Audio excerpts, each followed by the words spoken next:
तो आज सबका स्वागत है सोलो लेवलिंग के एक और नए एपिसोड में। तो आज मैं आपको एक्सप्लेन करने वाला हूँ सोलो लेवलिंग का सीजन 4 का एपिसोड 6। तो हम सबने पहले के एपिसोड में ये देखा था कि जापान के अंडर एसोसिएशन के चेयरमैन मिस्टर गो के पास आए थे संजन वू को हायर करने के लिए, और हमने ये भी देखा था कि संघ ने हार्ट अटैक को डिफीट कर दिया है एंड इस जगह में हमें सारे सवालों को जवाब मिल जाएगा। और अब इसके आगे तो हमें एपिसोड की स्टार्टिंग में हार्ट अटैक दिखाया जाता है, जो संघ को उंगली दिखाते हुए ये कहता है कि जो आंसर है वो तुम्हारे अंदर ही है। संघ कहता है कि मेरे अंदर है, इसका क्या मतलब है। और यहाँ संघ को एक नोटिफिकेशन आता है जिसमें ये लिखा होता है कि तुम्हारी मेमोरी के अंदर जो डाटा सेव है वो फिर से आ चुका है, क्या आप इसे एक्सेप्ट करोगे।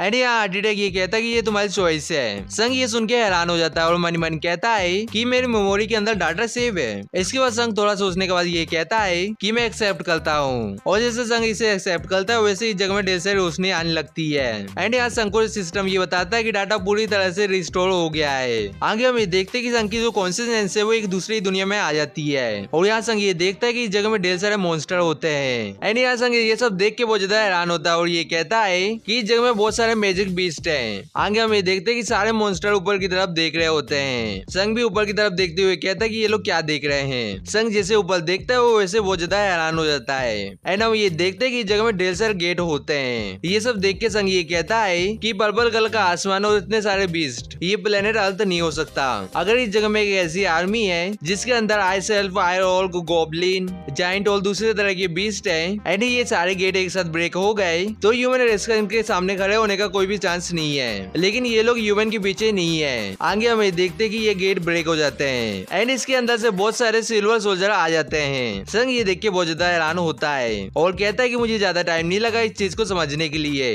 कि इस जगह में आगे क्या होने वाला है। ये एक वॉर है और इस जगह में सारे 20 सिल्वर सोल्जर से बैटल करने के लिए इकट्ठा हुए हैं। और यहाँ हम देखते हैं कि मैजिक बीस्ट और सिल्वर सोल्जर की फाइट स्टार्ट हो जाती है। संघ ये सब देख के ये कहता है कि हथियारों को टकराने की आवाज और हवा से बड़े कवच को कुचलने की आवाज एंड जो खून के धब्बे हैं वो पूरे बैटल फील्ड में दिखने लगे हैं, और युद्ध की चीखें जल्दी दर्द में बदल चुकी है। एंड जो सिल्वर सोल्जर है वो बहुत ज्यादा पावरफुल है और ये लोग पूरी तरह से बैटल फील्ड में हावी हो चुके हैं। लेकिन जैसे ही बीस्ट का अंत आने वाला था वैसे ही सारे सिल्वर सोल्जर एक एक करके रुक गए। आगे हम देखते कि इस जगह में शैडो सोल्जर आ जाते हैं और इस जगह में कोई कहता है राइज। संघ ये सब देख के ये कहता है कि ये चीज मोनार्क डोमेन है एंड शैडो एक्सट्रैक्शन है, और हम ये देखते कि पूरे बैटल फील्ड में ढेर सारे शैडो सोल्जर राइज हो जाते हैं। संघ ये सब देख के कहता है कि इसका मतलब ये है कि ये बंदा मोनार्क के शैडो का। एंड हमें राइटर ये बताता है कि एक ऐसा पर्सन जो अमर है जिसकी वजह से एक ऐसी आर्मी है जो कभी भी मर नहीं सकती है। मैजिक बीस्ट ने अपनी लाइफ को सेक्रीफाइस कर दिया है, लेकिन उनकी ये डेथ उनके अंत नहीं था। इनका जो ब्लड है वो ग्रे डार्क हो गया है और इन सबको एक न्यू स्ट्रेंथ मिली है। संघ शैडो मोनार्क के पास इतने ज्यादा शैडो सोल्जर को देख के ये कहता है कि इसने इतने सारे शैडो सोल्जर को समन किया है और मैं इसके कंपेयर में कुछ भी नहीं हूँ। आगे हम देखते हैं कि शैडो सोल्जर और सिल्वर सोल्जर की बैटल स्टार्ट हो जाती है और इस जगह में जो शैडो सोल्जर होते हैं वो सिल्वर आर्मी में भारी पड़े होते हैं। और यहाँ राइटर ये बताता है कि यहाँ सिल्वर सोल्जर को लैंड स्लाइड से बैटल जीत जानी चाहिए थी, लेकिन ऐसा होने की जगह यहाँ एक और बैटल स्टार्ट हो गई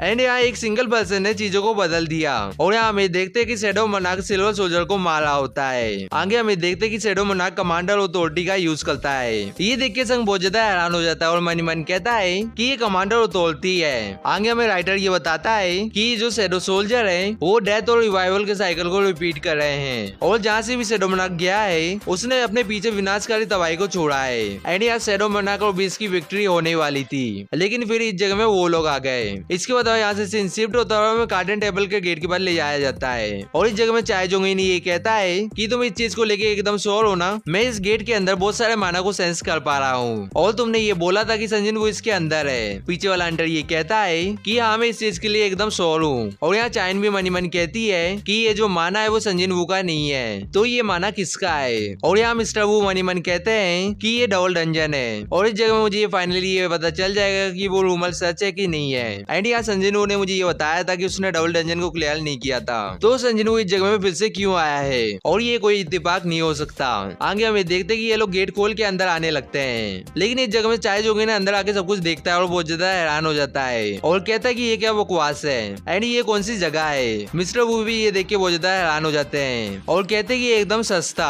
और इस जगह में गॉड की स्टैचू एंड स्टोन से बनी हुई मूर्तियां हैं जो असलियत में एग्जिस्ट करती है। लेकिन यहाँ आर्टिटेक्ट ये कहता है कि ये क्या है, मुझे ये याद नहीं है कि मैंने तुम इंसानों को इस जगह में इनवाइट किया था। ये सुनने के बाद सब कोई आर्टिटेक्ट की तरफ देखने लगते हैं एंड यहाँ आर्टिटेक्ट उनकी तरफ देखते हुए ये भी कहता है कि ये एक और अनएक्सपेक्टेड सरप्राइज है। ये देख के एक अंडर ये कहता है कि मुझे चीजें सुनाई दे रही है या इस मैजिक बीस्ट ने अभी बात की है। इसकी साइड वाली फीमेल अंडर भी ये कहती है कि ये ह्यूमन लैंग्वेज को जानता है। आर्टिटेक्ट इन सबको ये कहता है कि चुप रहो, तुम्हारी हिम्मत कैसी हुई किंग को सोते हुए डिस्टर्ब करने की। ये सुनने के बाद अंडर ये कहते हैं कि ये किसकी बात कर रहा है। आगे हमें देखते हैं कि संग एक ही जगह में खड़ा होता है और यहाँ संग की जो कॉन्शियसनेस होती है वो अभी भी डाटा को देख रही होती है एंड यहाँ एक अंडर संजनू को देखते हुए ये कहता है कि संजनू उस जगह में कर क्या रहा है। लेकिन हम ये देखते हैं कि आर्टिटेक्ट तेजी से इन 3 अंडर को मार देता है। चाइन ये देख के एकदम हैरान होती है और यहाँ आर्टिटेक्ट ये कहता है कि तुम स्ट्रॉन्ग ह्यूमन हो और तुम किंग के लिए एक अच्छा गिफ्ट होगे। इसके बाद हमें संग के पास ले जाया जाता है और यहाँ संग और सेरोमोना की ये देखते हैं कि इस जगह में 2 गेट ओपन हो चुके हैं, एक रेड कलर का और एक ब्लू कलर का।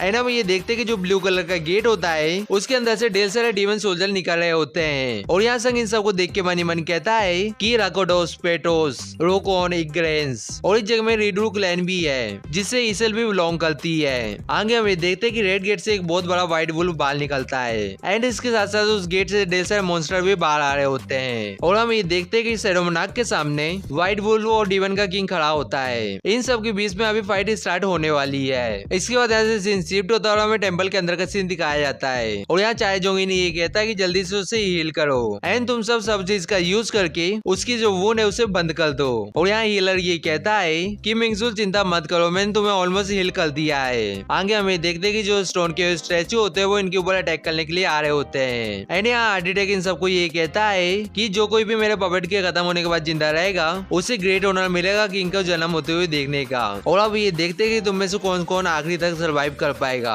आगे हम ये देखते हैं कि जो गॉड स्टैचू होता है वो अपने लेजर बीम से इनके ऊपर अटैक करने वाला होता है। चाहे जोगिन चिल्लाते हुए सबको ये कहता है कि तैयार रहना एंड यार गॉड स्टैचू अपने लेजर बीम से इनके ऊपर अटैक कर देता है जिसे सब कोई डॉज कर लेते हैं एंड चाहे जोगिन गॉड स्टैचू को एकदम पीछे आ जाता है और अपने फायर मैजिक से गॉड स्टैचू के ऊपर अटैक करता है। चाहे जोगिन यहाँ ये भी कहता है कि इस चांस का फायदा उठा के स्टोन स्टैचू को डिस्ट्रॉय कर दो। इसके बाद हम ये देखते हैं कि मिस्टर वू अपनी पूरी ताकत से एक स्टैचू के ऊपर अटैक करते हैं लेकिन मिस्टर वू ये देख के बहुत ज्यादा हैरान होते हैं कि उनके इस अटैक से स्टोन स्टैचू को कुछ भी नहीं हुआ है। मिस्टर वू मनी मन ये भी कहते हैं कि मैंने जितना सोचा था ये उससे भी ज्यादा मजबूत है। आगे हम ये देखते हैं कि मिस्टर वू वहाँ से हट जाते हैं और यहाँ चाहे जोगिन अपनी फायर मैजिक से उस स्टैचू के ऊपर अटैक करता है। इसके बाद चाहे जोगिन ये कहता है कि ये लोग फिजिकल अटैक से बहुत ज्यादा रेजिस्टेड है तो इसलिए इस जगह में केयरफुल रहना।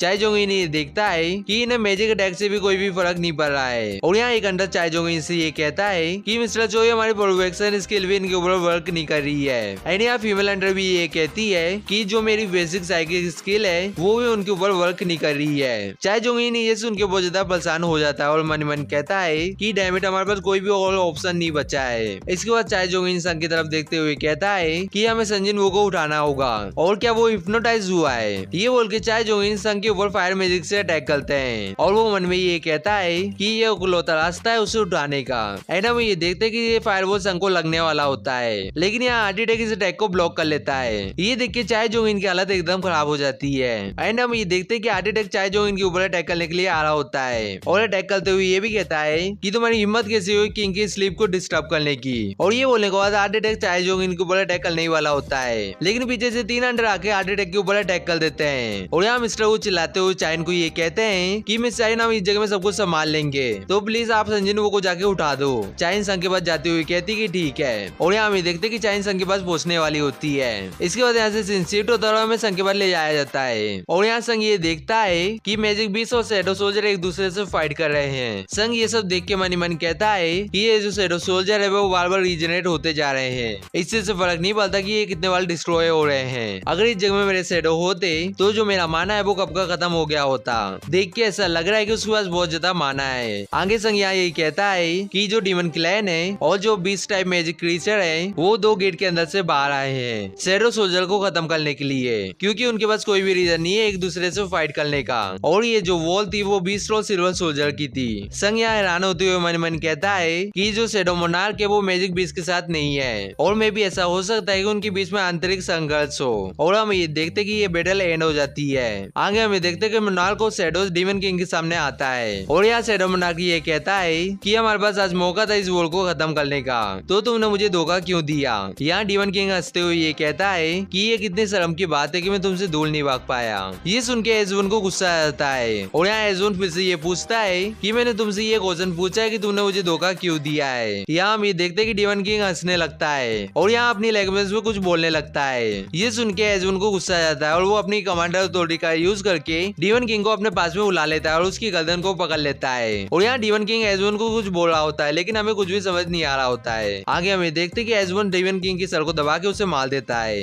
और यहाँ संग डीमन किंग की आंख को देख के ये कहता है कि मैंने इन्हें कहीं देखा है, और यहाँ संग डीमन किंग को छोड़ देता है। एंड हम ये देखते कि डीमन किंग अपने घुटनों में आ जाता है। इसके बाद संग डीमन किंग के हेलमेट को बाहर निकालता है। संग ब्रेन को देख के मन ही मन कहता है कि इस जगह में ब्रेन क्या कर रहा है, और यहाँ संग ये नोटिस करता है कि उसके हाथ एकदम चेंज हो चुके हैं। एंड हम ये देखते कि संग एसबॉर्न की बॉडी के अंदर आ जाता है। संग कहता है कि ये कब हुआ और पहले मैंने इसे नोटिस क्यों नहीं किया। और यहाँ हम ये देखते कि एसबॉर्न की बॉडी गायब होने लगती है, और यहाँ संग की बॉडी आने लगती है। एंड यहाँ संग अपने चेस्ट के राइट साइड ये देखता है कि कुछ धड़क रहा होता है, और हमें ये पता चलता है कि संग के राइट साइड में एक ब्लैक कलर का हार्ट जैसी चीज होती है। इसके बाद संग पीछे मुड़ के ये देखता है कि एक व्हाइट गेट से सिल्वर सोल्जर बाहर आ रहे होते हैं। एंड यह सिस्टम ये बताता है कि जो डाटा का प्लेबैक था वो खत्म होता है, और ये एपिसोड यहीं पे खत्म होता है। एंड इस एपिसोड की आखिरी में जो चीजें हुई है वो थोड़ी बहुत कंफ्यूजिंग है, इसलिए मैं आपको यहाँ एक्सप्लेन कर देता हूँ। तो हमने देखा था कि एक रेड कलर का गेट और एक ब्लू कलर का गेट ओपन हुआ था, और हमने ये देखा था कि रेड कलर का जो गेट है उसके अंदर से मैजिक बीस्ट निकल के आए थे,